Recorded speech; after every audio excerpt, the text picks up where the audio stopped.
La vallée des rois, dernière demeure de quelques-uns des plus grands pharaons d'Égypte. C'est là qu'en novembre 1922, l'archéologue britannique Howard Carter découvre la tombe du jeune roi Toutankhamon. Sa découverte fait le tour du monde. Il s'agit alors de la plus grande trouvaille archéologique de l'histoire. Toutankhamon devient pharaon en 1333 avant notre ère. Puis il meurt dans d'étranges circonstances alors qu'il n'est âgé que de 19 ans. Sa tombe, remplie d'un trésor extraordinaire, nous donne un aperçu de la façon dont les pharaons vivaient, régnaient et mouraient. Aujourd'hui, nos experts enquêtent sur Toutankhamon dans toute l'Égypte pour percer les secrets de son règne.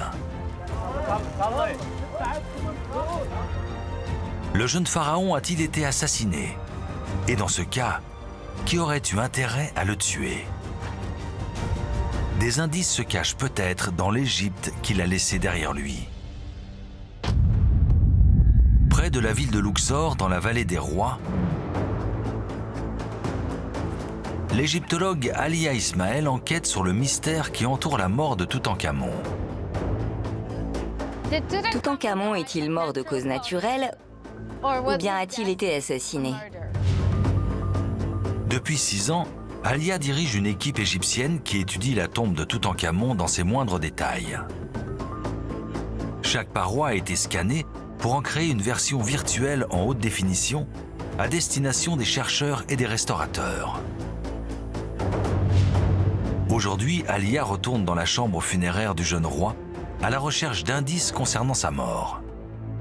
C'est incroyable de se retrouver seul dans cet endroit, si proche des murs et des peintures.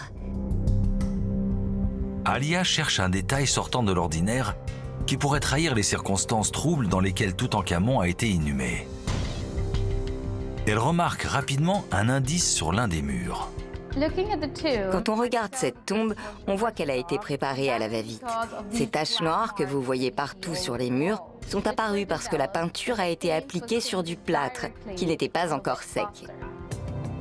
Ces taches noires ont été laissées par d'anciens micro-organismes. Preuve que les peintures n'étaient pas encore sèches quand la tombe a été scellée après les funérailles du roi. Si tout a été fait dans l'urgence, c'est parce que Toutankhamon est mort très jeune et de façon inattendue. Toutankhamon meurt vers 1342 avant notre ère, après avoir passé seulement 10 ans sur le trône. Il est enterré dans la vallée des rois.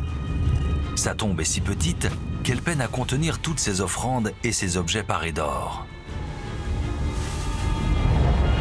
Il n'a aucun fils et ses 2 filles mort-nées sont inhumées dans de petits sarcophages à ses côtés. Sa lignée royale s'éteint avec lui. Son épouse Ankhénamon doit trouver un nouveau mari et l'Égypte un nouveau roi.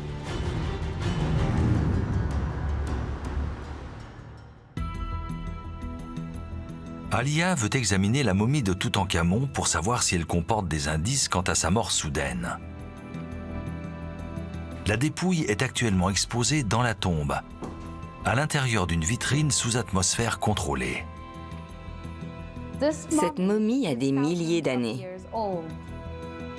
Au premier regard, la momie semble offrir peu d'éléments sur les causes de la mort du jeune pharaon. Sa momie n'est pas très bien conservée. Il est difficile de dire comment il est mort. Mais j'ai appris que des archéologues l'avaient passé au rayon X. En 1968, le professeur d'anatomie Ronald Harrison examine la momie à l'aide de rayons X.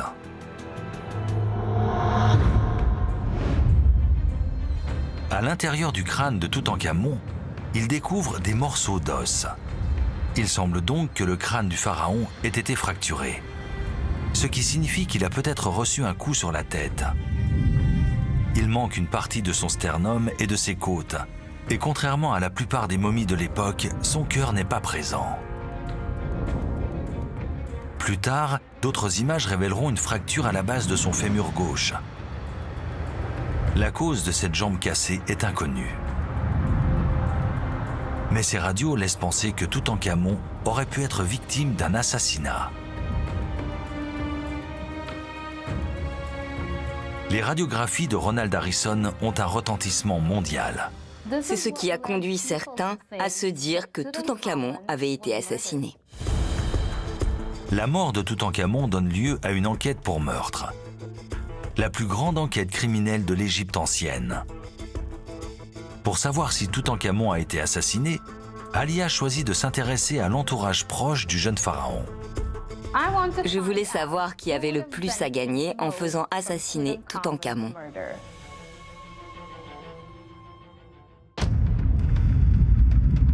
À Saqqara, 32 km au sud du Caire, l'archéologue Ola El Aguizi et son équipe mettent au jour une ancienne nécropole. Elle contient les tombes des Égyptiens qui ont pris le contrôle du royaume après la fin du règne de Toutankhamon, mort sans héritier. Toutankhamon est mort de façon prématurée, ce qui a mis tout le pays en danger. Ola est archéologue depuis 50 ans. Elle effectue des fouilles sur ce site depuis 2005. Travailler à Saqqara et fouiller ces tombes, c'est extrêmement excitant. Je me sens vraiment vivante quand je suis ici. Je suis au cœur de l'archéologie. L'intérêt d'Ola pour l'égyptologie lui vient de son amour pour les langues anciennes. Elle peut déchiffrer et traduire les hiéroglyphes couramment. Je suis actuellement professeur de langues égyptiennes. Lors de la saison dernière, Ola a découvert la partie supérieure d'une tombe appartenant à un certain Ptaemouya. Oh, je vois des hiéroglyphes là. C'est le nom du défunt, Ptaemouya.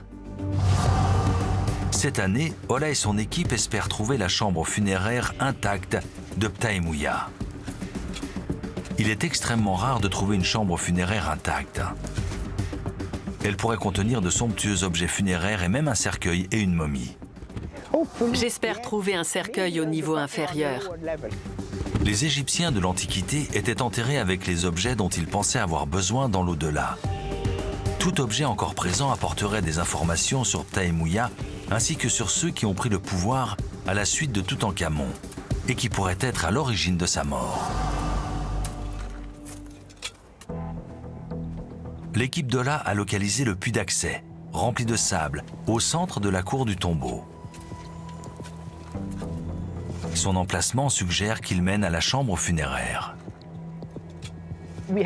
Nous avons commencé à déblayer le puits situé au milieu de la salle aux colonnes. Le puits descend probablement à plus de 7 mètres de profondeur. Évacuer tout le sable pourrait bien prendre toute une semaine. Le directeur du site, Tarek Taoufik, supervise les opérations. Ils ont formé une chaîne humaine pour transporter le sable jusqu'aux brouettes, pour l'emmener ensuite jusqu'à la colline là-bas. D'accord, d'accord. Ça va beaucoup plus vite comme ça. L'équipe dégage rapidement une première couche de sable. Au-delà de 2 mètres de profondeur, il leur est impossible de remonter les seaux remplis de sable à main nue. Ils sont en train de mettre en place le treuil qu'ils vont utiliser pour remonter les seaux. Ils ne peuvent pas continuer sans cela. Cet énorme treuil manuel va aider les ouvriers à remonter les seaux pleins de sable et accélérer la fouille. Il paraît peut-être primitif, mais il est très efficace et rapide. Mais très vite, un nouveau problème apparaît. Le puits est fermé par des blocs. Les ouvriers découvrent de grands blocs de calcaire qui leur barrent le passage. Ils doivent retirer ces blocs pour pouvoir continuer. Ils sont maintenant à presque 3 mètres de profondeur. Ils doivent trouver le moyen d'évacuer ces blocs très lourds s'ils veulent atteindre le fond du puits et peut-être la chambre funéraire qui se trouve en dessous.